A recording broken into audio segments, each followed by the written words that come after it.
¿A todo el mundo lo tienes silenciado? No, lo silencio.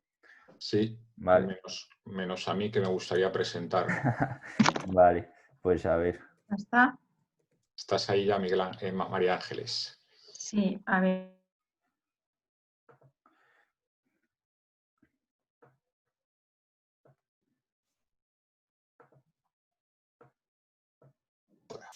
Ok. Ok. Entonces, cuando presentes, María Ángeles, el botoncito ese que habitualmente aparece abajo va a aparecer arriba ahora, la barra de botones. ¿Ves ahora la barra de botones esta que está abajo del todo? La barra de botones la tengo yo todavía también abajo. No sé Eso cuál es, es. vale, pues yo ahora que estoy compartiendo mi pantalla, tú estás viendo ahora mi pantalla, ¿no? Sí.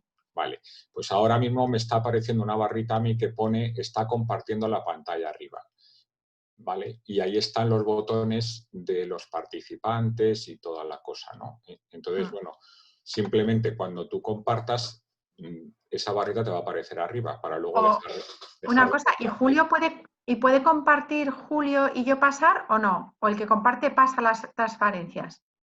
Sí, tú las quieres pasar tú, ¿no? Si quieres te Sí, las sí, paso yo, ya pero le tengo... decía que él compartiera porque a lo mejor lo hace más rápido que yo y para no perder ritmo y luego yo pasarlas o no se puede. No, si él comparte tiene que pasarlas él, Vale, lo que tú vale, vale, prefieras.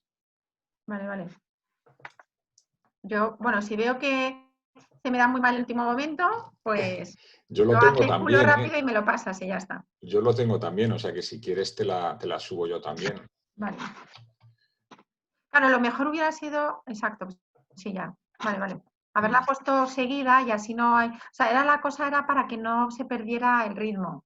Bueno, si quieres lo podemos hacer ahora. Bueno, no te preocupes, si va a ser un momentito de nada, o sea, no... Vale. Yo ahora presento el evento y nos lanzamos con ello, eso es. Y aquí tenemos... Vale. Muy bien.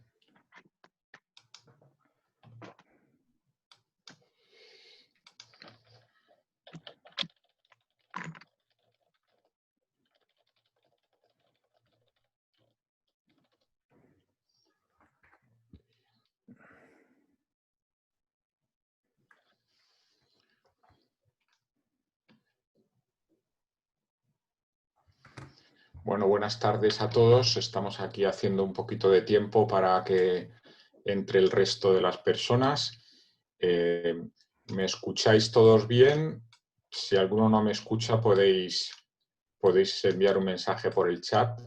En principio están todos los micrófonos parados para evitar ruidos, interferencias.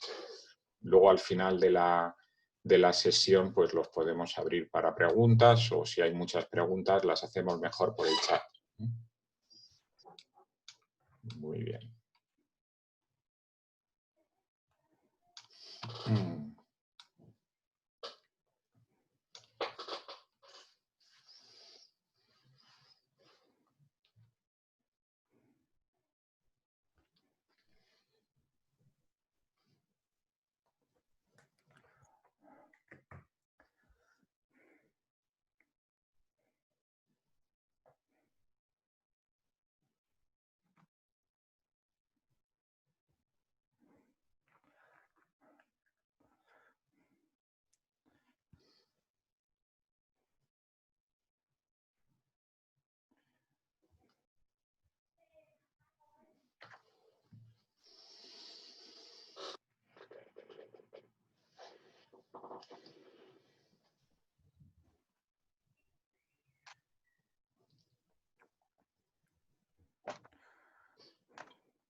¿Cómo va la cosa, Julio? ¿Cuántos van entrando ya? Hay 13 por ahora.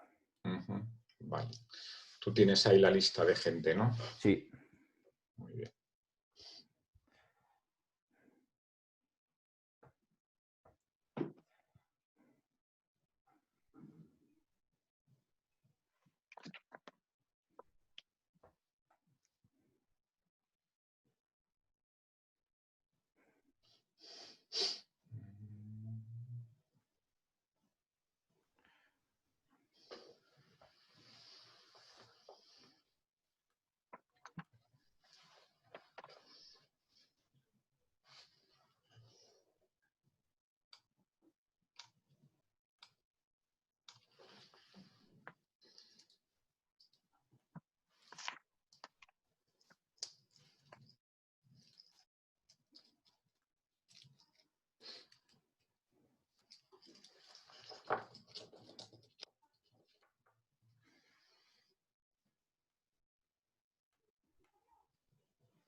Bueno, parece que es la hora ya, ¿no? Todavía queda bastante gente por entrar, pero bueno, estas cosas siempre son complicadas. Bueno, pues muchas gracias a todos los que estáis ya y los que supongo que se añadirán a lo largo de los próximos minutos.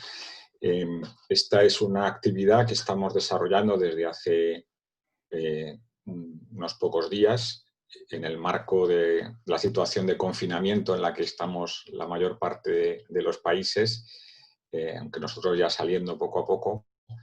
se nos ocurrió promover este foro cultural en el marco de la editorial Digital Reasons, que llevamos promoviendo desde hace ya 8 años. Y la idea es, al hilo de los libros que ya tenemos publicados, pues elegir algunos temas de mayor actualidad y presentarlos a un foro abierto, como estamos aquí utilizando estas herramientas que nos hemos ido haciendo bastante expertos a lo largo de los últimos 2 meses, que nos ha tocado a todos utilizarlas, ¿eh? Algunos más que a otros, pero bueno, a nosotros bastante, a los que estamos en el mundo de la enseñanza.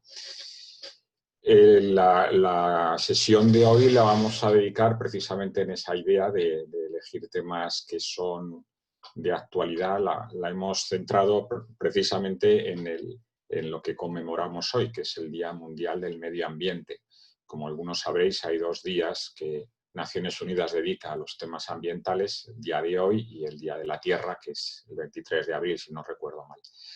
Entonces, bueno, nos hemos autoinvitado a la sesión de hoy para tratar de esta cuestión, en concreto,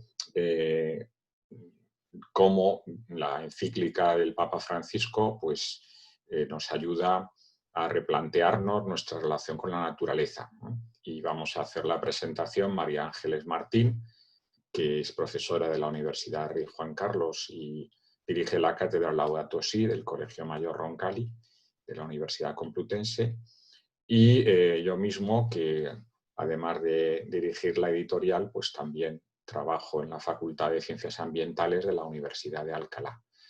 Y bueno, María Ángeles y yo, pues hace algunos años ya que nos conocemos y pensamos en la conveniencia de escribir este libro. En realidad empezamos antes de que saliera la encíclica, ¿no, María Ángeles? ¿Verdad? Fue un poquito antes, pero bueno, lo concluimos poco antes de que se publicara. De hecho, el libro se publicó prácticamente el mismo mes que salió la encíclica, en mayo del 2015.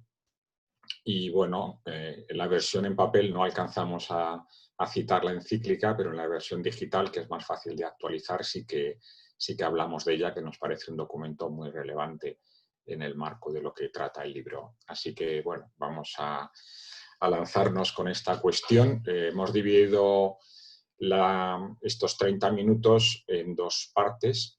En la primera hablaré de las raíces teológicas de la conservación ambiental, o sea, en qué medida para las personas creyentes el argumento religioso es importante de cara a conservar la naturaleza. Y en la segunda parte, María Ángeles hablará de aspectos un poco más prácticos, ¿no?, que implica la conversión ecológica, que es una de las ideas centrales de la encíclica. Bueno, la encíclica Laudato Si se publicó en mayo del 2015, ahora estamos celebrando, la semana pasada celebramos el 5º aniversario de la encíclica. Es el primer texto dedicado exclusivamente al medio ambiente.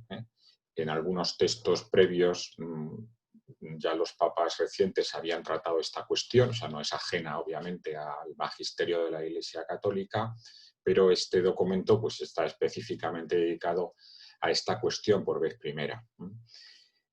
No se trata naturalmente de un texto científico ni de un ensayo social o económico, sino es un texto moral y teológico. O sea, por tanto, lo que pretende el Papa con este escrito es interpelar nuestra conciencia, la de los creyentes católicos, pero también de cualquier otra persona pues, que tenga fe en Dios y en general que tenga interés por los temas de la naturaleza. Es un texto que ha dado lugar a mucho interés por parte de muchas personas, tanto dentro como fuera de la Iglesia. De hecho, pues seguramente es el texto del magisterio de la Iglesia que se ha citado más, tanto en los medios de comunicación como incluso en revistas académicas. Hace poco nos presentaba una compañera un estudio que había hecho sobre las citas que tiene esta encíclica en artículos en revistas científicas y excede muchísimo otros documentos que también tuvieron mucha relevancia pública, como por ejemplo la Humane Vitae. Naturalmente ahora hay más revistas científicas, hay más actividad académica, pero bueno, no cabe duda de que ha sido un documento que ha tenido mucha importancia. Y es un documento bastante, que está dirigido principalmente a los católicos, pero bastante ecuménico, porque se citan en varias ocasiones textos de otras confesiones cristianas e incluso de otras religiones, en concreto de un poeta musulmán. Y además de las referencias al magisterio previo de la Iglesia y a la Sagrada Escritura, a la tradición cristiana, pues también hay muchas referencias a documentos de obispos, de conferencias episcopales de otros países. O sea que es un texto que está muy metido en, que toca muchas fuentes, ¿no? Bueno, como digo, esto sirve un poco de marco para el hilo de lo que pensaba comentar, que es principalmente reflexionar sobre las razones que para un creyente deberían de ser protagonistas a la hora de acercarnos a la naturaleza. Hay muchas razones, naturalmente, para conservar la naturaleza. Hay razones de tipo económico, gente que piensa que la naturaleza es un recurso y que se puede explotar como recurso, y ahí tenemos el ejemplo de algunos países que buena parte de sus ingresos provienen del turismo ecológico. Estoy pensando ahora en Costa Rica, que es el país del mundo con mayor proporción de parques naturales, y buena parte de sus ingresos del turismo vienen del recurso naturaleza, pero hay otras muchas facetas de esta dimensión económica. Hay una dimensión de salud, si hay contaminación en el aire, en el agua, en el suelo, pues eso va a afectar a la salud de las personas que están más en contacto directo con ello. Y bueno, hay muchísimas estadísticas de enfermedades ligadas a la contaminación del aire en las ciudades. Y bueno, naturalmente pues eso tiene impactos. Es una razón importante para conservar la naturaleza. Hay otras razones de tipo, vamos a decir, ético, pues de responsabilidad, de darnos cuenta de que es un valor que tenemos que legar a las generaciones futuras, que tendríamos que ser pues eso, más responsables de reducir los impactos que tenemos sobre el ambiente, pero también unas razones de tipo religioso, que muchas veces no se tienen en cuenta y que convendría reforzar. No hemos de olvidar que el 84% de las personas del mundo se consideran religiosos. En la inmensa mayoría de las personas del mundo el argumento religioso es importante. No digo que sea definitorio completamente en su vida, pues hay muchos matices en esa influencia, pero no cabe duda de que para muchas personas pues lo que dice sus respectivas creencias cuenta, ¿no? Cuenta mucho en su vida cotidiana. Sin embargo, en las estadísticas, los inventarios que se han hecho sobre las razones para conservar la naturaleza, ese argumento religioso está muy poco presente. Aquí pongo una tabla con cuatro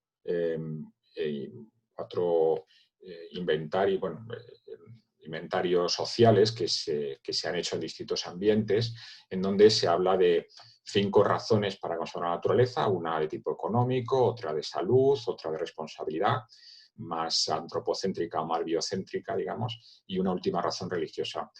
Y como vemos, salvo en la primera columna, que está hecha en un país de América Latina y en donde la razón religiosa sí que tiene un peso grande, en las que se han hecho en España, tanto una que hicimos nosotros a ecologistas, como otra que hicimos también a alumnos de la universidad, como una que se ha hecho de manera pues más global, incluyendo distintos sectores sociales españoles, pues como vemos la razón religiosa es muy pequeña, no llega ni al 5%. La pregunta era cuál era la motivación más importante.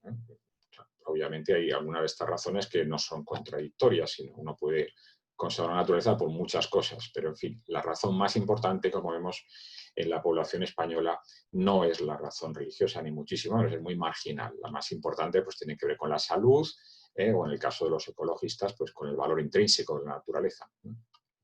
Pero en esta última encuesta que realizó la Fundación Endesa, también en un momento se les preguntaba a la gente sobre su nivel de creencia religiosa, ¿no? Y curiosamente, en las mismas preguntas, cuando se dividían en función del nivel de creencia religiosa, pues observamos que ni siquiera entre las personas que se consideran muy o bastante religiosas, la razón religiosa, la última de la fila, de la tabla que estoy poniendo, era importante. O sea, solamente el 11% de las personas que se consideran a sí mismos creyentes, digamos que están convencidos de su fe, consideran que la razón religiosa es la más importante para conservar la naturaleza.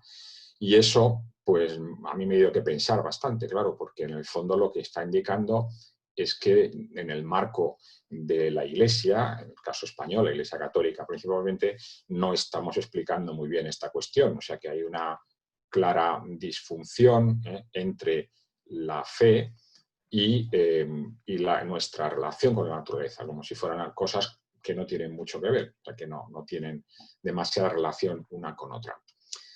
Entre las distintas actividades en las que he participado en relación con la encíclica Laudato Si, creo que más de 50 desde que salió, me invitaron a una que se desarrolló en Barcelona en el marco de una jornada sacerdotal, donde había allí pues, casi 100 sacerdotes y un obispo, el de Tarragona en concreto, y el título de esa jornada sacerdotal era La conversión ecológica, una exigencia de la fe.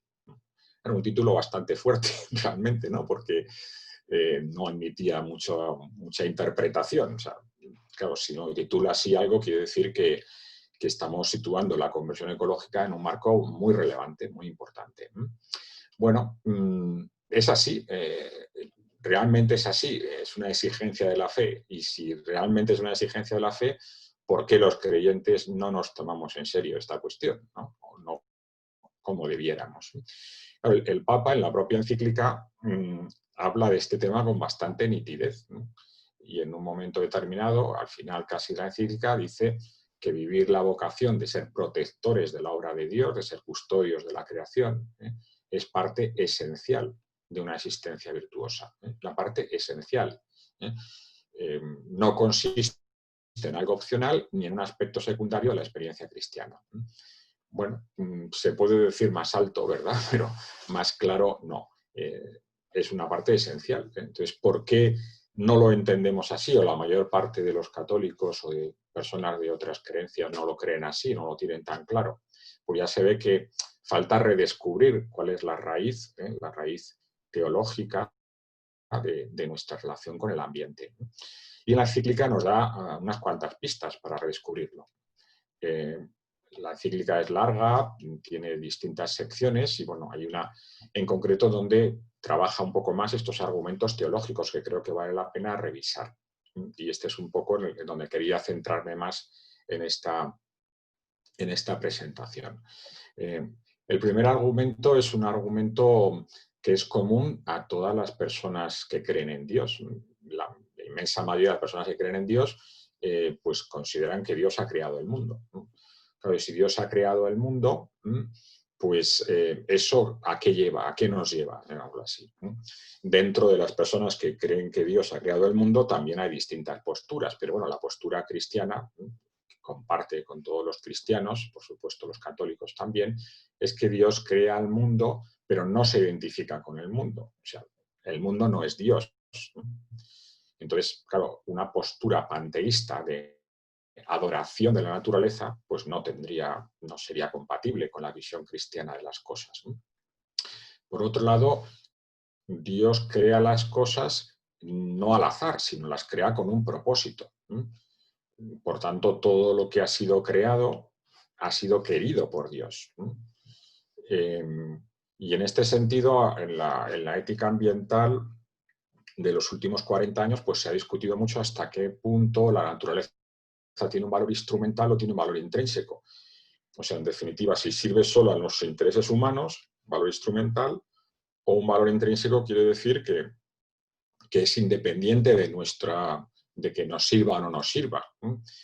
Y claramente, si uno entiende bien lo que es la creación, pues si Dios ha querido crear las cosas, pues todas las cosas tienen un propósito, tienen un sentido, si no, no las hubiera creado Dios.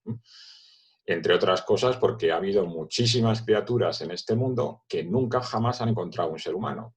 El ser humano lleva en la Tierra pues en torno a 1 millón, 2 millones de años y bueno, pues todas las criaturas que vivieron hace 100, hace 50, hace 400 millones de años, pues nunca han visto un ser humano y esas criaturas también han sido queridas por Dios.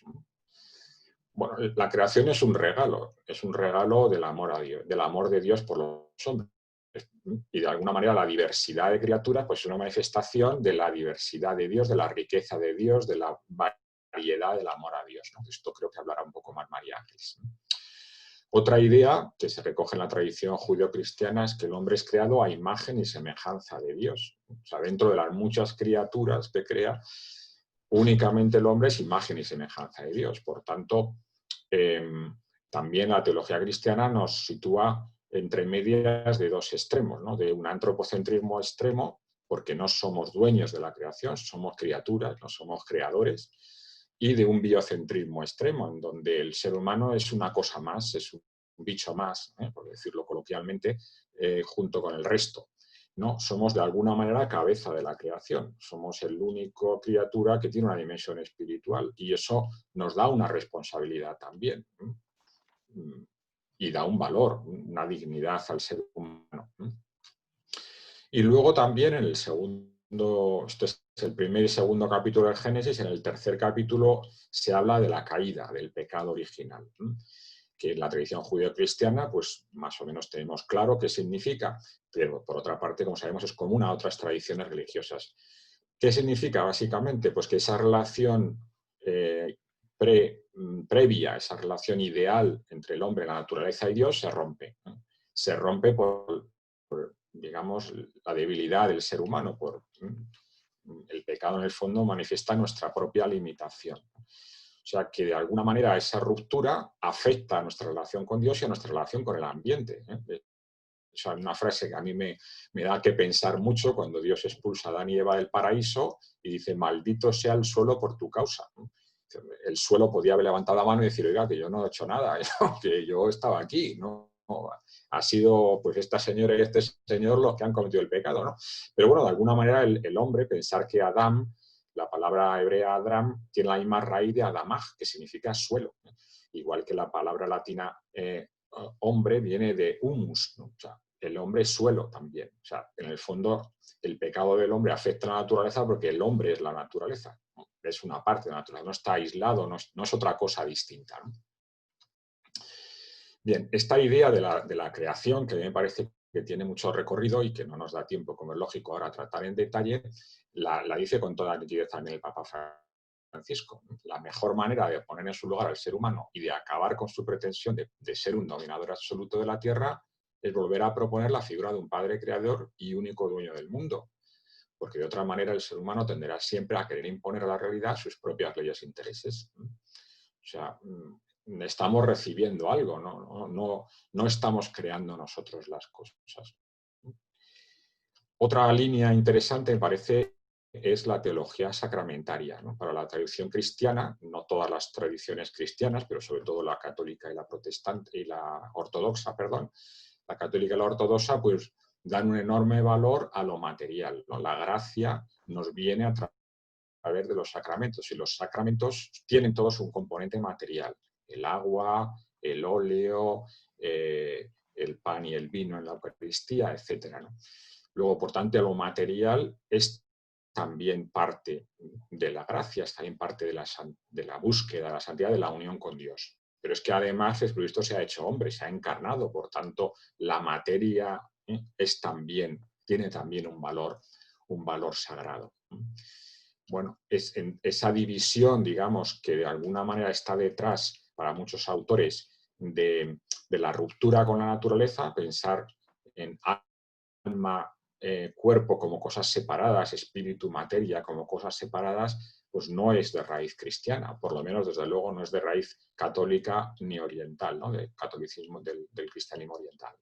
Y eso digo, tenemos muchos ejemplos en donde podemos ver eso de manera muy clara, ¿no? La Eucaristía seguramente es el más directo, ¿no? Por eso decimos también en la Eucaristía una frase que me gusta mucho, que se repite en el canon tercero, con razón te alaban todas las criaturas, ¿no? O sea, todas las criaturas están alabando a Dios, ¿no? Porque todas son parte de esa unión cósmica entre la naturaleza, Dios y el ser humano. Otra idea es la teología espiritual, ¿no? El redescubrir el valor del don que recibimos, ¿no? y de la belleza que está a nuestro alrededor. Y la encíclica ahí pues habla mucho de esta cuestión, que no quiero extenderme porque me consta que María Ángeles va a hablar de este asunto, ¿no? Lo que podemos llamar la teología del asombro, ¿no? Del darnos cuenta de la maravilla que tenemos a nuestro alrededor. Bueno, la teología cristiana, el mismo Jesucristo, si leemos en el Evangelio, hacía su oración en la montaña, ¿no? Hacía su oración en paisajes naturales, ¿no? Y la tradición cristiana de poner lugares de recogimiento, ¿no? Monasterios, ermitas, etcétera, en lugares de gran belleza natural, pues es por algo, ¿no? Tiene una razón de ser, una razón muy importante, ¿no? Y es que contemplando la naturaleza estamos entendiendo y contemplando a Dios también, ¿no? Y finalmente la cuarta pata es la teología moral. La teología moral, que es en el fondo la conclusión de lo anterior, ¿no? Y es que la visión cristiana de la ecología no puede separar el ser humano de la naturaleza y, por tanto, los problemas sociales de los problemas ambientales. No es una alternativa, cuidamos la naturaleza, cuidamos al ser humano, ¿no? Encerremos al ser humano para que reduzcamos la contaminación, ¿no? Como ocurría en algún comentario que a mí me parece poco afortunado estos días. No, es que el ser humano es naturaleza, es que somos parte de ello. Tenemos que darnos más cuenta. Y naturalmente los problemas sociales tienen también una raíz ambiental y viceversa, ¿no? Por eso el Papa habla de que todo está conectado. Bien, me parece que es un resumen muy bueno de lo que yo quería decir, una frase también del Papa, aunque no es de la encíclica, sino de un libro que ha publicado recientemente y que creo que expresa lo que yo pretendía decir en este rato. En la raíz hemos olvidado quiénes somos, criaturas a imagen de Dios, llamadas a vivir como hermanos y hermanas en la misma casa común.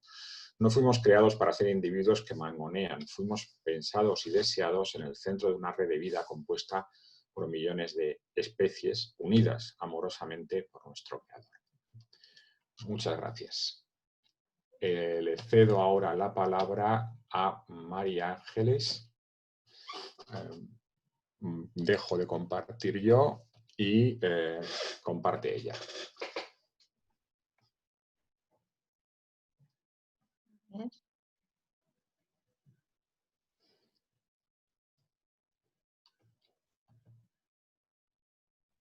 ¿Lo consigues? Vine yo a ver. ¿Está compartido o no? De momento no. Pues está, a ver, pues no sé, capaz ahora. No te preocupes, ya lo hago yo si quieres. Sí.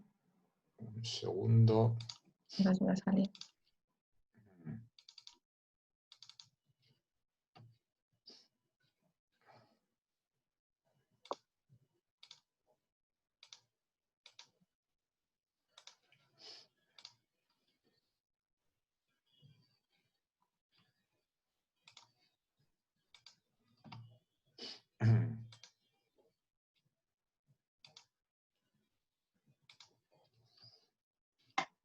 Perdón, creo que he empezado por el final. Sí.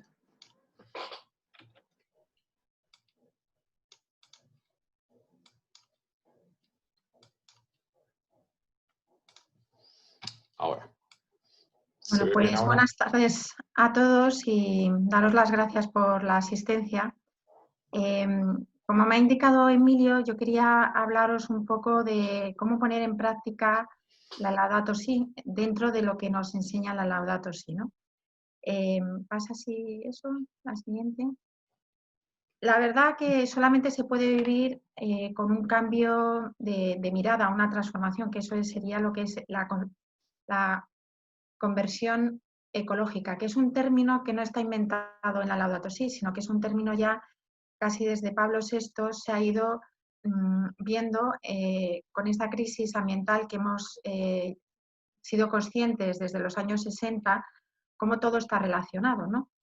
Y hay un documento en el año 90, una carta preciosa de San Juan Pablo II al cuerpo diplomático, que habla de la paz, la tierra paz con Dios y paz con la creación, en el que habla de una urgente necesidad moral de alcanzar una nueva solidaridad, pues porque hay una necesidad en educar esta responsabilidad ecológica al ambiente y a nosotros mismos, ¿no?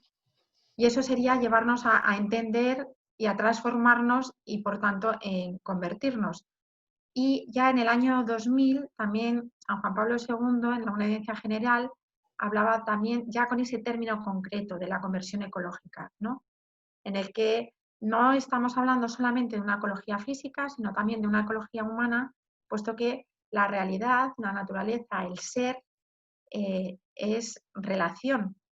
El ser no puede existir aislado, ningún ser, ni el hombre, ni ninguna criatura, por mero hecho de existir, puede existir gracias a que existe el otro, ¿no?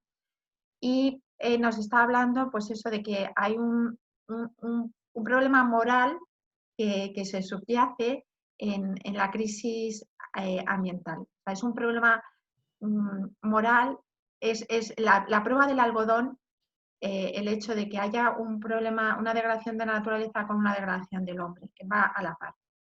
Siguiente.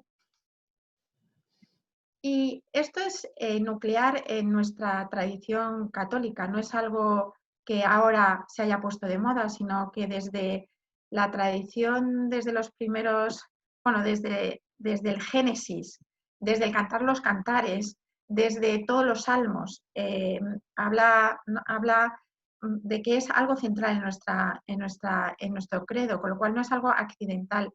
Y el hecho de que haya santos nos hace posible saber que existe la posibilidad humana de llegar a poder entender todo lo que es la creación. Y es verdad que existen unos santos más ecológicos que otros, ¿no? Pero si podríamos decir, todos tenemos la idea de de Francisco de Asís, el que decían que se parecía más a nuestro Señor, porque él en el último momento de su vida, como su testamento vital, despojado de todo no solamente lo material de la salud, sino del afecto de toda su pequeña comunidad, lo que él dijo fue alabar al Señor a través de toda criatura, que es en realidad lo que han hecho tantos santos como Benito de Nursia, por ejemplo, con todo lo que es los monasterios que han generado pues una cultura del cuidado y de la integridad de la persona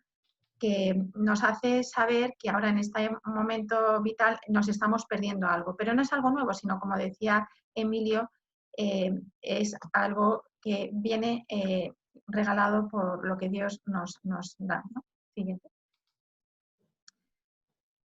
La conversión no solamente es una transformación, sino, como decía, también tiene la concepción de dar una vuelta al corazón. O sea, convertirse es girar como el girasol hacia la luz, ¿no? Para poder verlo, ¿no? Entonces, la conversión ecológica en la Laudato Si, ¿no? Nos habla de hay desiertos ecológicos porque hay un desierto interior. Nadie puede dar nada que no tenga o que le haya ido dado, ¿no? Por eso siempre hay una relación en que es una manifestación de nuestra degradación, ¿no? Y además, ¿por qué tenemos esa degradación? Dice, la naturaleza es una promesa de amor, es un libro de amor, ¿no? Hay palabras llenas de amor, pero ¿cómo podemos escucharlas dentro de este ruido constante de distracción permanente de una ansiosa culto a la apariencia, ¿no? La siguiente. Por lo tanto, lo que nos dice exactamente la Laudato Si es que necesitamos, ¿no? Cambiar de rumbo. Hace falta transformarnos, o sea, se nos ha ido la cabeza, ¿no? O sea, vamos a irnos a buscar el norte, ¿no? Ese sol del girasol, porque tenemos que tener una conciencia de hacer algo distinto de lo que estamos haciendo, ¿no?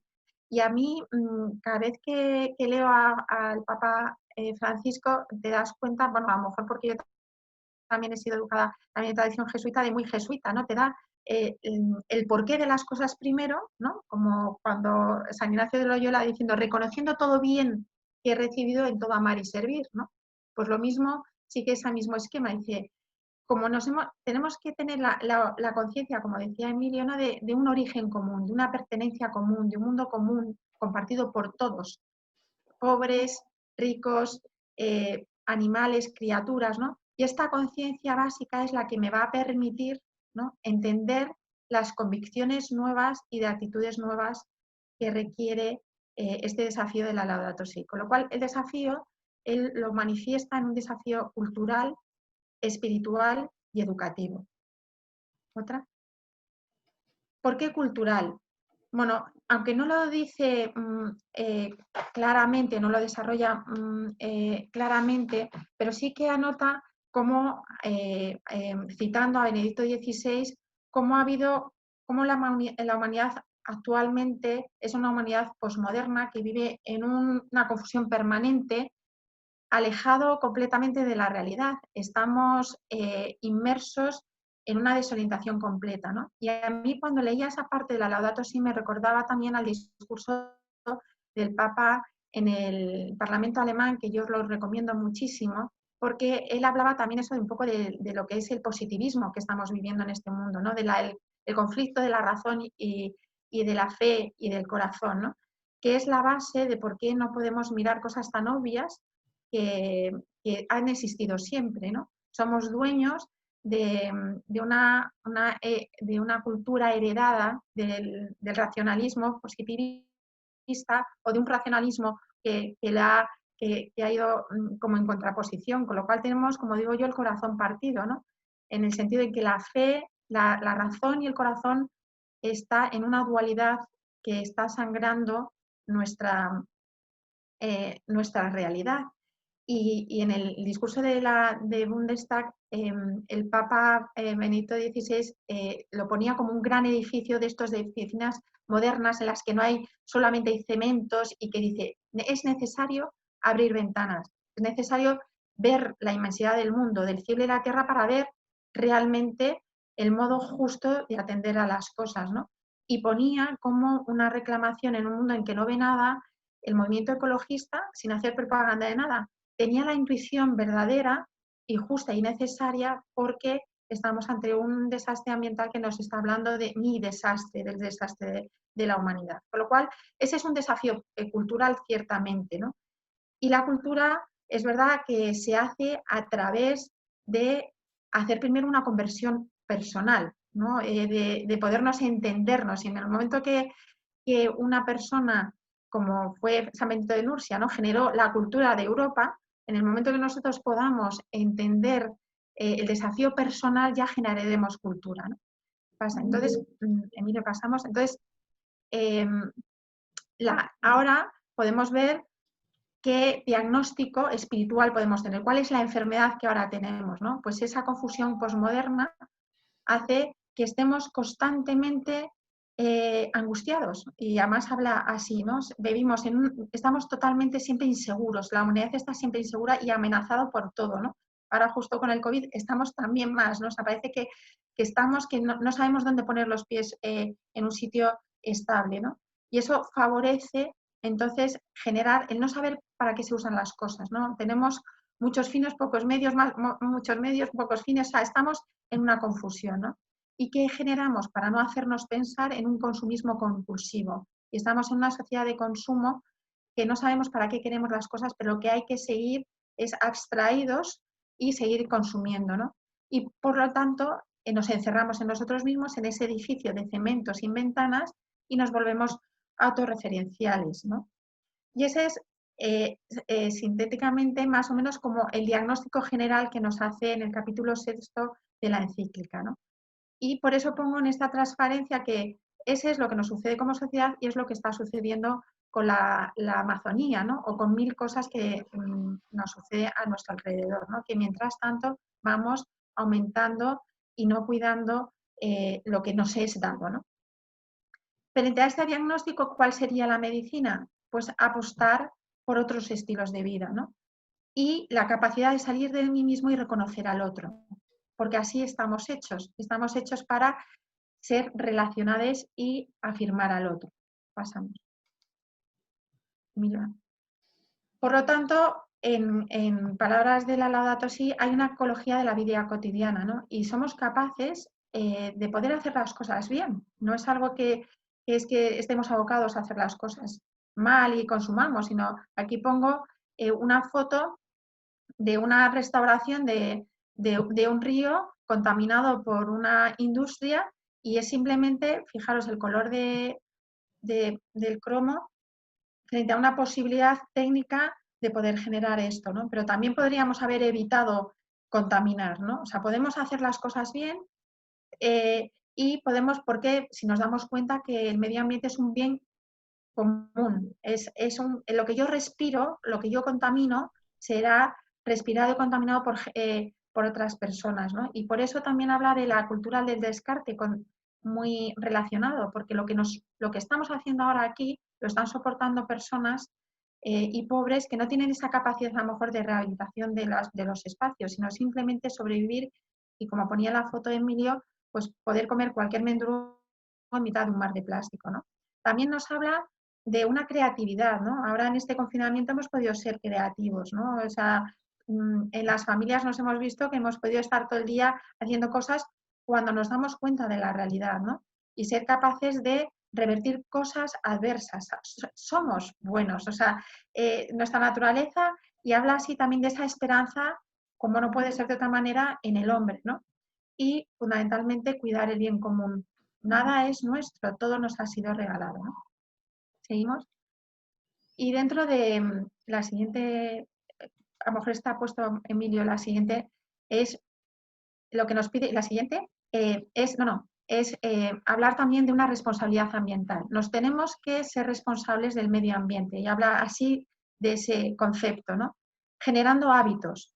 Pero claro, los generando hábitos solo es parte de esta conversión ecológica, porque tiene que ser a través de una transformación personal. Yo puedo ser perfectamente un friki de reciclar, pero luego no estoy cuidando a la persona pobre que está al lado, ¿no? O sea, no podemos tener ese corazón dividido, ¿no? Tenemos que generar hábitos en tanto en cuanto entendemos la grandeza de lo que se nos ha dado y del diálogo que Dios nos está dando a través de la creación, que es suya, no es nuestra, ¿no? Sino es a través de una transformación personal, nosotros tenemos una responsabilidad ambiental. Y dentro, pasa la siguiente, Emilio, dentro de esta responsabilidad ambiental llega a cosas concretas en la encíclica, ¿no? Pues, por supuesto, no utilizar plástico, reducir plásticos, cuidar el consumo de agua. El agua potable es un problema fundamental, mundial y global, y es un drama para mucha gente pobre. Nosotros abrimos el grifo como si no fuera un milagro, y lo es, porque tenemos canalizaciones y no nos damos cuenta de lo que tenemos. El ahorrar y la energía, apagar las luces innecesarias, compartir el coche, utilizar el transporte público, el reciclar bien, todo son actos de amor que expresan nuestra propia dignidad. A mí me encanta esto porque la encíclica Laudato Si no es una encíclica rara, es dentro de una encíclica de una de las encíclicas sociales. Las encíclicas sociales van a la línea del cuidado de la dignidad humana. Y nuestra dignidad humana, como la dignidad de todo lo creado, va a la par, ¿no? Entonces, el hecho de que yo apague una luz, si está transformado mi corazón, es un acto de amor y me hace a mí ser más digno. Y ser digno significa ser hijo de Dios más virtuoso en el sentido pleno. Seguimos, Emilio.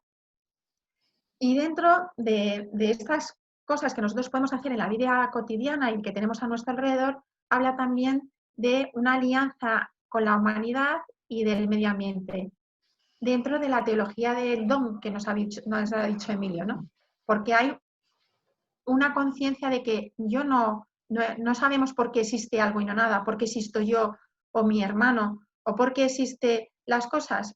Por mucho que los biólogos nos entusiasmemos con la evolución, siempre está una educación al misterio. Y de eso es importantísimo hablar del misterio. Dentro de todo nuestro diálogo cultural entre la ciencia y la fe, hay la educación en el misterio, y es fundamental. Y el misterio para los niños pequeños es algo natural y es algo que hay que tener, siempre suscitarlo, ¿no? Los Reyes Magos no hay que explicarlos, los niños lo creen enseguida, el ratoncito Pérez, porque la realidad está envuelta en un misterio. Y la educación en el misterio nos habla también la encíclica de eso. También prestar los ojos, ¿no? La educación a la belleza, fundamental, saber mirar, saber escuchar, saber educar en los buenos hábitos, en las elegancias cotidianas, en todas las expresiones culturales de belleza y sobre todo ir al campo, etcétera, etcétera, porque realmente esto abre a la posibilidad de la transformación del corazón. Nosotros tenemos que, como educadores, ¿no?, abrir y que ya suceda el misterio y que se le haga, ¿no? La cultura del cuidado va muy en la línea de esa ecología de la vida cotidiana y del cuidar las cosas que no se nos regalan, ¿no? En el consumismo, pues no es dentro de esa cultura del cuidado. O la sobriedad, que es completamente liberadora. Ahora lo hemos visto, ¿no? Hemos sido felices jugando a las cartas en la casa sin poca cosa, ¿no? Pues esa sobriedad que nos hemos dado cuenta ahora cuando se nos ha limitado el espacio y el tiempo, ¿no? Se nos ha curado. Y cuando nos damos cuenta de eso, nos surge instintivamente dar las gracias, ¿no?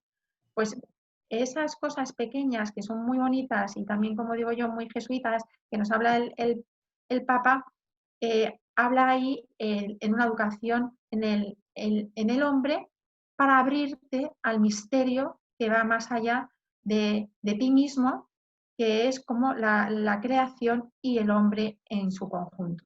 ¿Pasamos, Emilio? Y hay otra más dentro de esa misma. Y también hablamos de la tercera pata, ¿no? De la conversión, del desafío espiritual.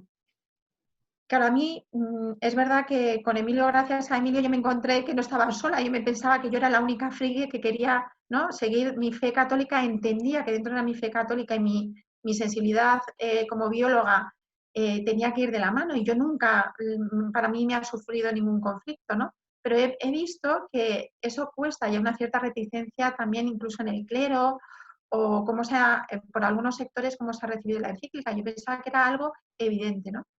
Y parece ser que tampoco el Papa Francisco ya intuía que eso debía ser difícil, ¿no? Entonces, por eso habla de un desafío espiritual y habla de una conversión espiritual, que no es más que la de siempre, ¿no? La de toda la vida, de nuestra tradición, que es también de libro, pero también es una tradición de la creación. Hay un evangelio de la naturaleza, de la creación, ¿no? Y esa conversión espiritual de ordenar las cosas, de la humildad y del agradecimiento como virtudes, ¿no? Moviliza un cuidado generoso lleno de ternura de todo, porque te das cuenta, como habla la última parte preciosísima de la Laudato Si, de la fundamentación teológica de que toda criatura es una manifestación de Dios Trinidad, ¿no?, que participamos dentro del diálogo de la Trinidad, hace que eso nos haga un camino espiritual de finura, ¿no?, de poder entender lo que los santos han entendido, ¿no? Pasamos al siguiente. Por lo tanto, yo también soy muy fan, como Emilio ha apuntado, de lo que es la teología del asombro, ¿no? El asombro es un diálogo que sucede como un misterio, no es un sentimiento, no es una provocación que me deja tal cual, ¿no? Yo puedo ver pues una mesa que es preciosa de diseño, qué bonita, pero ya se me ha olvidado, no estoy recordándolo, no me suscita nada más. El asombro me sucede cuando hay algo que el misterio llega a mí y me interpela y me hace la posibilidad de querer más y además me hace ser positivo. Pero me deja con una pregunta que sé en mi interior que puede ser contestada. Tengo capacidad de conocer las cosas, conocerlas en su misterio, un misterio positivo, pero porque soy limitada nunca voy más que a ser criatura y agradezco ser criatura porque solamente hay un creador, ¿no? Y en hay una cosa que cuando sucede, y eso en los niños pequeños, cuando ven cosas bonitas, una noche estrellada, dices, y esto es un punto de la Laudato Si, ¿no?, qué certeza tan maravillosa, ¿no?, que cada persona no es un caos ni un sinsentido, ¿no?, y no hay nada de pura casualidad, sino que el creador, ante tanta belleza, en ese mimo de la creación de un árbol, de una estrella, de un universo perfectamente ordenado, me está diciendo a mí, antes de que te formaras en el vientre de tu madre, yo te conocía, ¿no? Como todos los salmos, ¿no?, en los que incluso las estrellas las sabe el nombre del creador, ¿no? El siguiente. Por lo tanto, como en la tradición y nuestro San Juan Pablo II, ¿no? Pues hablaba de la contemplación. Esto no puede ser una imposición, ¿no? Solamente a través de una experiencia concreta, en estar atentos en las posibilidades que nosotros podemos tener, ¿no? Dios nos pide, como Él estuvo atento, ¿no? Cuando la higuera florecía o los campos o que los lirios del campo estaban mejor vestidos, ¿no? O todas las citas, ¿no? Porque el Señor estaba atento y sabía y conocía, ¿no? Y nos invita porque eso nos hace estar a salir del mundo y darnos cuenta de ese estallido de amor, que es otro lenguaje de amor. Es como si Dios nos dijera, mira, aunque no te lo creas, yo te voy a hacer una naturaleza preciosa para que te lo creas ya de una santa vez. Por activa, por activa, esto es un lenguaje, pero hay que contemplar, hay que tener esas ventanas de nuestro edificio gris abiertas.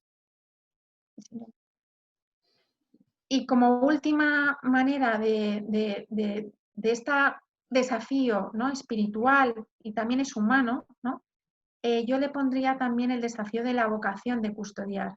Esta no es que está todo también envuelto en la encíclica Laudato Si, pero fue justo en la primera homilía, ¿no? Del Papa, en la introducción del Papa Francisco, como si fuera como su legado, ¿no? Su testamento, su estado programático, ¿no? La vocación de custodiar, que no solo nos atañe a nosotros, sino a los cristianos, sino que es una dimensión que antecede a todo el mundo, como antecede o como le da, somos criaturas todos, ¿no? De Dios, estamos todos relacionados, todos estamos conectados, ¿no? Y la dimensión de custodios es simplemente humana, ¿no? Corresponde a todos. Es custodiar la creación, la belleza.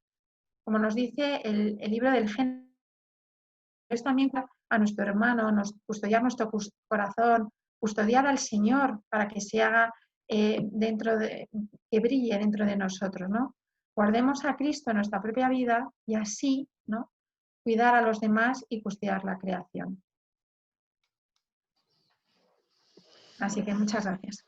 Muy bien, muchas gracias. Pues voy a dejar de compartir esto y bueno, a ver cómo procedemos. Julio, preguntamos así directamente o por el chat tal vez, o como os parece que hagamos. ¿Cuántos somos? Somos 30. Un poco complicado esto a lo mejor de... ¿qué ha pasado aquí ahora? Es que hay alguien que está compartiendo pantalla, a ver. A ver, sí, yo creo que... Ya está. Perfecto. Muy bien. Bueno, pues entonces, igual como somos muchos, si no os importa, podemos hacer las preguntas por el chat, ¿no? El chat lo tenéis a la derecha del menú. Y nada, pues cualquier comentario que queráis hacer, adelante con ello.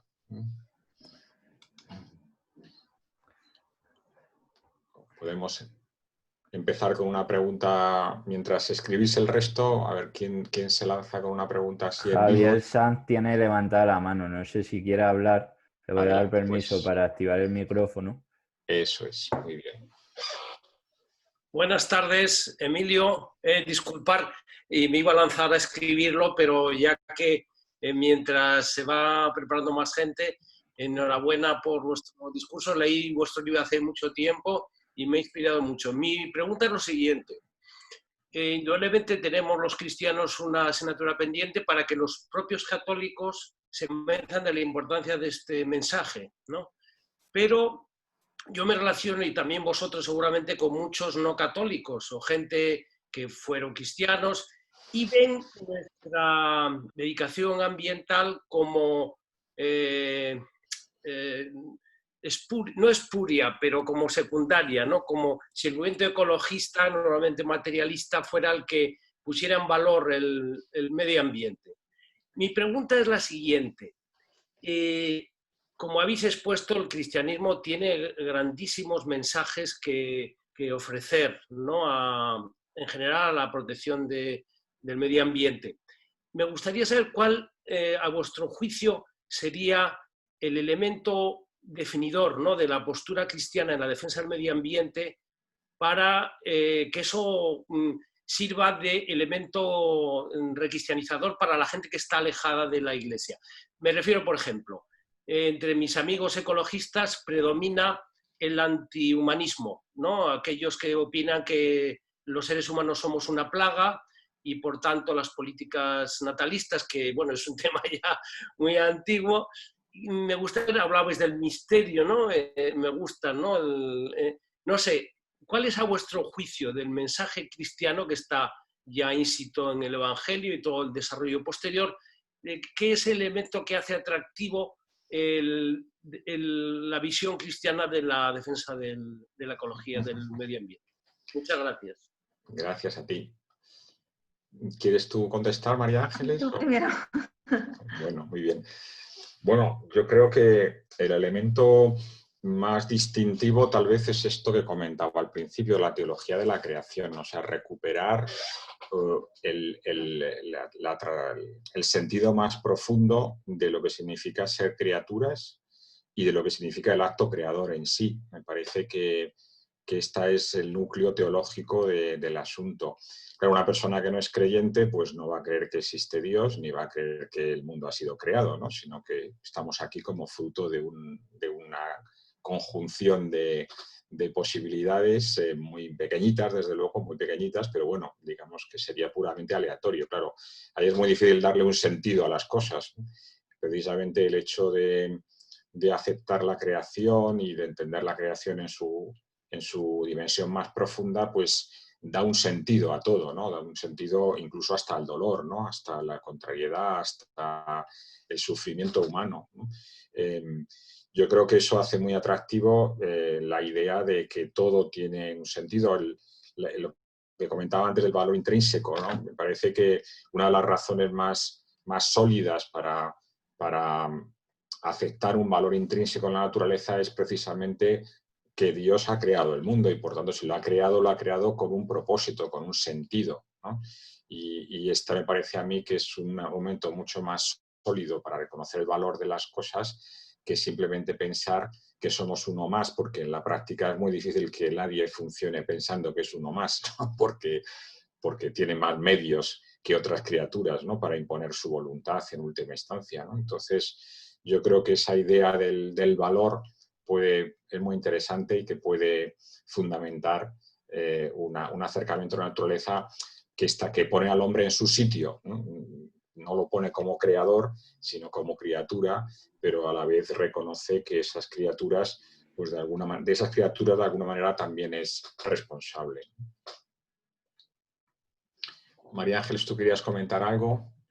Bueno, yo es que es verdad que hay muchos amigos y también estudiantes que tienen muchísima sensibilidad de cuidado de la naturaleza o de una cierta ideología ecologista y compartes mucho, efectivamente, ¿no? Porque tienes el punto en común de que tú tienes un amor a los animales, a las plantas, a todo lo que es la naturaleza y la compartes igual, ¿no? Pero me resulta muy llamativo porque son gente que tiene mucha virtud, o sea, son capaces de no comer carne, ¿no? Y hacen unas cosas que para mí tienen muchísimo valor. Pero es verdad que hay un cierto drama porque no hay experiencia buena de un hombre bueno. Y como tampoco para los hombres buenos la experiencia en la naturaleza es algo placentera, con lo cual creo que es un drama y también es un drama el no tener la experiencia de ser querido por sí mismo, ¿no? De ahí que hay veces que el hombre es un lobo para el hombre, pues porque no hay nadie que le haya explicado o él no se ha sentido querido, ¿no? Entonces, en ese sentido, yo creo que es importante hacer un camino juntos y ir viendo, y yo cada vez que trato, porque doy clases de ética ambiental, cuando hago trabajos de fin de carrera y los dirijo, y siempre hablan de todo este animalismo, digo, bueno, empieza a hablarlo tú, o sea, ¿cómo te sientes tú al revés? ¿No? O sea, hacerlo en la propia experiencia y abre mucho, ¿no? Abre mucho. Muy bien. Roberto pregunta aquí cómo conjugar la idea de custodiar la creación con la idea del dominio de la naturaleza. Bueno, la palabra dominio ha sido muy debatida en la teología bíblica, porque, bueno, me imagino que muchos de vosotros habéis ido la referencia al famoso artículo de Lynn White, ¿no?, que acusaba a la tradición judeo-cristiana de estar detrás de la degradación ambiental, precisamente por darle al hombre ese dominio que aparece en el primer capítulo del Génesis. Pero la palabra dominio, bien entendida, bueno, primero la Biblia no se interpreta con párrafos singulares, sino que hay que interpretarla en su contexto y en su conjunto, sobre todo. Y claro, hay que leer el primer capítulo de la Biblia, pero luego hay que leer el segundo. Y en el segundo capítulo se habla de una tradición sobre la creación que sitúa al hombre en un jardín y que recibe de Dios el encargo de custodiarlo y cuidarlo. Entonces, las dos cosas van de la mano. Pero luego también estrictamente la palabra dominio, tal y como la entiende la tradición judeocristiana, es de alguna manera un dominio delegado, no es un dominio absoluto. De hecho, el rey de Israel, como sabéis, el primer rey, que es Saúl, y el segundo, que es David, son ungidos por un profeta. O sea que los reyes de Israel, los que tienen el dominio de Israel, ni siquiera esos tienen un dominio absoluto, sino que son de alguna manera ungidos de Dios. O sea que la palabra dominio en el fondo es un encargo, y así lo interpreta la tradición cristiana a lo largo de toda la historia y, bueno, más recientemente del magisterio de los últimos papas. Yo entiendo que es lo mismo, o sea, custodiar y el dominio es lo mismo. O sea, tú no, cuando tienes la custodia de un hijo, no lo posees. San José no fue el custodio por antonomasia y dejó ser. Entonces, creo que son conceptos que se han interpretado, como ha dicho Emilio, erróneamente, pero que es el mismo término. Dios, tú no puedes poseer algo que tú no has creado, no. Es que a mí conceptualmente me cuesta trabajo, ¿no?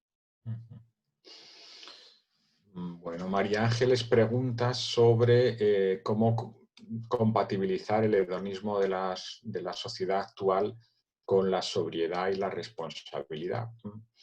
Bueno, en el tema ambiental, pero también en otros muchos temas, porque, bueno, a mí me parece que esta es una de las grandes barreras de la educación, precisamente, conseguir que los chicos sean conscientes de que tenemos límites, ¿no? Que existe, bueno, el planeta tiene límites, obviamente, pero cada uno de nosotros tenemos límites en muchos sentidos, ¿no? La libertad está condicionada. Entonces, de alguna manera, educar en la sobriedad y en la responsabilidad, pues es parte de una dimensión clave en la educación. Y yo creo que esa dimensión debería de estar muy claramente relacionada con lo que comentaba antes María Ángeles, ¿no?, del descubrimiento de la belleza y del asombro que tenemos a nuestro alrededor. O sea, no se trata de una educación en la sobriedad, vamos a decir, simplificando un poco las cosas, de estilo luterano, ¿no?, donde todo es súper austero, porque todo es gris y porque, digamos, sería pues una ofensa a Dios el lujo, ¿no?, sino más bien al contrario, ¿no? O sea, es descubrir la belleza que tienes alrededor y tu forma de vivir hace que esa belleza pueda seguir existiendo de alguna manera. Yo vamos, por apuntar algo más, pero yo creo que en el momento que tú consigues educando, o sea, salir de uno mismo, ¿no?, y le pones en la experiencia, todo el mundo que ha estado cerca de niños pequeños y les has intentado educar y le llevas al campo casi con una muda y un menudo de pan, es que no necesitan más. Entonces, la sobriedad yo creo que se educa y la responsabilidad en la experiencia. Cuando tú dices a qué has estado contento, a qué has sido feliz, y realmente es la manera de poder educar, el apuntar en la experiencia. ¿Cómo te has sentido tú frente a cuando has sido un mimado, un caprichoso, tienes todo y no tienes nada, ¿no? Entonces, eso, la educación que puede dar el entorno natural, las acampadas y el estar observando y el cuidado no sé qué, desde muy pequeñito yo creo que es poquito a poco una semilla que va germinando siempre. Héctor pregunta, no sé si entiendo bien la pregunta, cómo compatibilizar la conversión ecológica, digamos, con las necesidades, a cubrir las necesidades vitales, más o menos sería, Héctor, la idea. Sí, tienes toda la razón. Hay situaciones de muy escasa disponibilidad de recursos que parece, en nuestra mente puede pensar que el cuidado del ambiente es como un lujo, ¿no? Que solo podemos permitirnos los países que tenemos más medios, ¿no? Pero yo creo que eso sería un falso dilema, ¿no? Es como el otro día en la sesión anterior a esta del foro hablaba un profesor de ética de que no se pueden plantear los dilemas éticos como disyuntivas, ¿no? O eutanasia o sufrir. No hay que inventar algo que supere esa aparente antítesis, ¿no? Porque las dos cosas no son aceptables, ¿no? Ni la eutanasia ni sufrir. O sea, hay que inventar otra cosa, pues cuidados paliativos u otra cosa, ¿no? Pues aquí lo mismo, ¿no? La pobreza no es aceptable, la degradación ambiental tampoco es aceptable. Entre otras cosas porque la degradación ambiental profundiza en la pobreza y causa muchas muertes de gente tanto por el agua como por el aire, en fin, muchísimas muertes debidas a contaminación del aire en las ciudades grandes de los países en desarrollo. Por tanto, tenemos que echarle imaginación a esto y necesitamos inventar un modelo de desarrollo en la que vayan de la mano la promoción de los derechos humanos y el cuidado del ambiente, ¿no? A mí me gusta mucho una frase del Papa Francisco donde habla un poco de esta idea, ¿no? No me acuerdo de memoria exactamente, ¿no? Pero dice que no se pueden plantear como cosas antitéticas, sino que hay que redefinir un modelo de progreso, o sea, hay que reinventar el progreso, ¿no? El progreso no puede ser acumulación de dinero, acumulación de bienes, ¿no? Porque eso no tiene sentido. El ser humano progresa con otras cosas, ¿no? Y es feliz con otras cosas, ¿no? Que con acumular. Entonces, tenemos que darle una vuelta. Yo creo que ahí los pensadores cristianos tenemos mucho que hacer. Sí, es cierto que lo que dice Emilio hace mucho daño porque convierte en ideología algo que no es, ¿no? Y tampoco es real esos dilemas que se plantean, ¿no? Y entonces parece como que no, volvemos otra vez al discurso de no puede haber una unidad, ¿no? De la realidad. Siempre tenemos que estar enfrentados hombres de naturaleza y eso hace mucho daño, ¿no? Por eso a mí el término de la conversión ecológica me parece que hay que saberlo entender y también saberlo ver, ¿no? Yo me acuerdo que recién acabada la carrera hace mucho tiempo me fui a una zona en Costa Rica muy pobre. Había dos familias muy pobres, muy parecidas en cuanto a un número de hijos.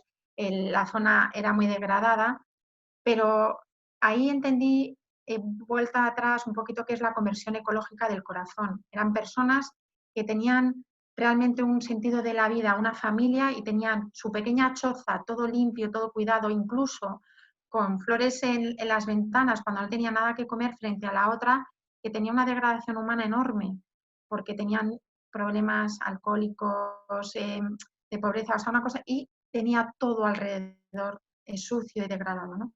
Cuando hablas el corazón, es que creo que hay que mirarlo con los ojos nuevos, ¿no? Lo que dice la encíclica es verdad, cuando tienes un desierto en el corazón, generas desiertos. Entonces, es cierto que el problema de la pobreza es fundamental y tenemos que ser conscientes a nosotros, ¿no? En el mundo desarrollado. O sea, no podemos utilizar porque tenemos unos hermanos que sufren y eso descartado lo tenemos que hacer, ¿no? Por eso, cuando tienes una conversión ecológica, te das cuenta y no existe esa disyuntiva, ¿no? No existe. Existe una creatividad cuando tienes el corazón lleno de donde tienes que llenar, ¿no? Muy bien. Alejandro tiene aquí una pregunta larga, no sé, pero creo que bueno, la voy a leer tal cual, que igual es más rápido. El hecho de no aceptar la creación o sabernos criaturas seguramente descansa en buena medida en la soberanía del hombre. Tras una situación de pandemia como la que hemos tenido, que nos ha dejado ver claramente que somos limitados, ¿qué le falta ya al hombre para salir de sí mismo y aceptar que somos criados y entonces saber cuál es nuestra situación en la naturaleza y las leyes del Creador? Pues muy buena pregunta, ¿no? ¿Qué más nos hace falta para despertar? pues no lo sé muy bien qué más nos hace falta, pero desde luego a mí me gusta mucho un pasaje del Antiguo Testamento, ¿no? Cuando el profeta Elías viene huyendo, no me acuerdo de cómo se llamaba el rey, pero en fin, se acaba metiendo en una cueva, ¿verdad? Y esperando a que llegue Dios, ¿no? Y entonces aparecen rayos y truenos y vientos, ¿no? Y ahí no estaba Dios, ¿no? Y aparece un susurro, ¿no? Un susurro. O sea, a Dios no le gusta gritar, me parece, no le gusta gritar, pero igual se está cansando un poco de nuestra sordera y a lo mejor va a empezar a gritar, ¿no? Y bueno, la crisis que estamos viviendo ahora no es la única, ¿no? Y seguramente puede haber otras de este tipo o más grandes hasta que despertemos. Yo creo que le hace falta mucha gracia de Dios para que haya realmente un don ahí y que cambie corazones. Muy bien. Elisa, ¿cómo ayudar a los dirigentes de muchas empresas en esta responsabilidad ambiental? Pues su trabajo, manera de atraer clientes, ventas, etc., tiene mucho que ver con incitar el consumismo compulsivo. María Ángeles, empiezas tú. Bueno, es verdad que, bueno, primero hay que entender cómo la economía y la naturaleza están de la mano. O sea, que no es que tú no puedes tener una solución, ¿no?, ambiental si no es económica y la economía, como no tengas en cuenta los recursos y todo, luego los costes y todo lo que es las externalidades luego pagan cuentas, ¿no? O sea que primero yo creo que hay que hacer esa labor de educación y la economía ambiental, ¿no? Y a lo mejor pues algunos dicen que el mercado puede ayudar, bueno, el caso es que también habla mucho el Papa, no mucho, pero vamos, que sí apunta a muchas ideas, ¿no?, de meter la sostenibilidad y la gestión adecuada de la empresa, auditorías, impactos ambientales, o sea, muchas maneras de que dentro, ¿no?, de ya mecanismos que funcionan en la legislación poder hacerlo, ¿no? Y realmente hay empresas modelo ahora ya, o sea que eso es cuestión de que se den cuenta de que hacer las cosas bien, yo creo que va a ser luego siempre rentable. Sí, bueno, y luego también hay modelos económicos actuales que van bastante en la línea de lo que estamos diciendo, ¿no? La economía circular, por ejemplo, ¿no? Yo creo que hay una creciente conciencia de que el modelo actual hace agua por muchos sitios, ¿no? Tiene muchos problemas sociales, tiene muchos problemas ambientales y tiene muchos problemas económicos también. O sea, no tiene sentido que en esta pandemia hayamos perdido 3 billones de dólares, de acuerdo al Banco Mundial, billones con B, y que haya habido especuladores que han ganado una barbaridad de dinero. Dice, pero bueno, ¿cómo es posible esto? Esto no tiene mucho sentido, ¿no? O sea, hay algo aquí que no es razonable, ¿no? Y bueno, hay que darle vueltas a intentar hacer algo que funcione y que sea más acorde con la naturaleza humana, con el bienestar de las personas y con la sostenibilidad del sistema, porque si el sistema no es sostenible, antes o después va a acabar quebrando y esto no es razonable. Bueno, no sé si tenéis alguna pregunta más. He leído todo. No sé si me he dejado alguna pregunta. Hay una, ¿no? O Hay terminamos. dos más. Hay más. Sí. A ver. Perdón, Javier. Javier aquí dice, así como se ha dicho que el COVID-19 es una llamada de la naturaleza, ¿cabría decir que el COVID es una llamada de Dios a mejorar nuestra armonía con la naturaleza? Uf. Pregúntaselo a él directamente. No sé decirte realmente. Desde luego, bueno, hay señales, ¿no? Hay señales, cada uno que las interprete como le parezca. Pero, en fin, yo creo que el sistema actual, como digo, hace agua por muchos sitios y la situación actual nos ha hecho repensar qué es lo importante y qué es menos importante, ¿no? Y a lo mejor hay que poner más acento en lo que es realmente más importante. Muy bien, no sé si hay alguna pregunta. Desde la publicación de la Laudato Si, ¿habéis visto cambios en la Iglesia sobre el tratamiento del medio ambiente? Pues, María Ángeles. Gracias, Emilio. Yo espero que sí. Yo sí, sobre todo porque Sí, sobre todo porque ha sido una novedad para muchos. Es verdad que para otros eran necesarios, ¿no? A mí me encanta la Laudato Si porque está llena de muchísimas citas, de muchas conferencias episcopales, ¿no? La conferencia, por ejemplo, hay una cita de la conferencia de Filipinas que es desgarradora, ¿no? Porque claro, en los países pobres esto no es una cosa anecdótica como puede ser para nosotros, ¿no? Es una cuestión vital. Entonces, a mí me parece precioso lo que es el documento porque hay millones de citas de muchísimos documentos de la Iglesia, de una tradición, y entonces para la gente que a lo mejor no se ha dado cuenta, pues por lo menos les hace pensar, porque es una tradición que ya veamos eso desde el Pablo VI, bueno, desde las orígenes, o sea, del siglo XIX ya estamos hablando de cuestiones sociales, ¿no? Y yo espero que sí, poco a poco, ¿no? Yo pensaba que iba a ser mucho más fácil, pero me parece que los tiempos de Dios siempre juegan, ¿no? A ser divertidos, entonces cuando yo ya esté mirándolo desde el cielo, pues dirá, ya se han dado cuenta, ¿no? Pues me parece que todo va mucho más lento. Yo creo que sí. Sí, bueno, yo creo que hay que ser optimistas en este sentido. Cualquier cambio en la Iglesia es gradual, ¿no? La Iglesia tiene 2000 años de historia y le cuesta moverse, pero se mueve bien, ¿no? Y a mí me parece que en estos 5 años ha habido muchas iniciativas. Aquí hay presentes escuchándonos personas que participan como María Ángeles y yo en la Comisión Diocesana de Ecología Integral de la Diócesis de Madrid. Bueno, pues que haya una comisión ya es un logro, ¿no? Ya el cardenal pues le ha parecido que es un tema relevante para hacer iniciativas y bueno, estamos haciendo cosas en esa línea, dando cursos a seminaristas, a sacerdotes. He citado antes otra iniciativa en Barcelona, pero hay muchas. Hay cátedras Laudato Si en distintos lugares del mundo. En Oxford se ha creado un centro de investigación sobre Laudato Si. Hay fundaciones. María Ángeles está en contacto con una de ellas. Hay muchas cosas ya. Me parece que como las grandes encíclicas va a costar un poco tiempo asimilarla y bueno, se va a ir poniendo en práctica paulatinamente. Pero bueno, yo creo que hay muchas cosas que se han movido y muchas más que se van a seguir moviendo. O sea que yo soy bastante optimista con eso, teniendo en cuenta pues que lógicamente las cosas, esto no es una multinacional, ¿no? Donde el presidente dice una cosa y el último empleado hace no sé qué, ¿no?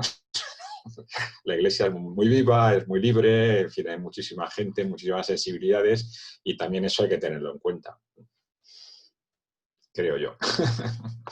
Muy bien, pues nada, muchísimas gracias a todos. No sé si nos deja Julio el micrófono y queréis decir alguna cosilla más rápida o nos despedimos aquí todos tranquilamente. María Ángeles, muchas gracias. Natalia, muchas gracias. Carmen, Marisa, en fin.